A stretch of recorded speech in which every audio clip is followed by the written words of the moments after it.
দেখতো আমার নামে কোনো বদনাম আছে? আমি এগুলা খাই? কি আপনি নিজে তো কারো খাওন দেখতে পারেন না।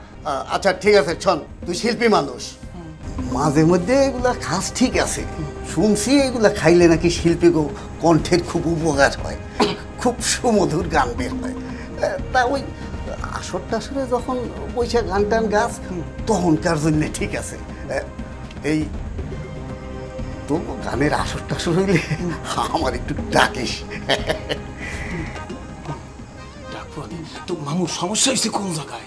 কণ্ঠ মোর ঠিকই ভালোই গেছে, এখন আমি পরীক্ষাটা দিতাম যে কোনো মুহূর্তে ওই আমাদের মাইয়ার অস্ত্র শস্ত্র লইয়া আইয়ে পড়ে কাবাডি খেলতে গিয়া, কাবাডির বদলে আইয়ে পড়ে কি তরবারি লইয়া, সেই জন্য এখন গানটা শুনাম না। তো কইস কি সাথে সাথে মোর যে তুই তু করি আইয়ে পড়ে, এই কন্ট্রোলটা দেখতে পারি না। এরপর থেকে খাবো, কণ্ঠ ভালো হবে কি তুই তুকারি করবো না মামা, দোয়া করি তাহলে মকে মাফ করে দিয়েছে। হ্যাঁ মাফ করছি। শোন, টাকা পয়সা লাগলে আমার কাছ থেকে নিস, আমি দিব মনে। কি কস? আমি অবশ্য গান বাজনা খুব পছন্দ করি, তোদের আসরে বসে একটু চেষ্টা করে দেখো বলে। কি বলিস?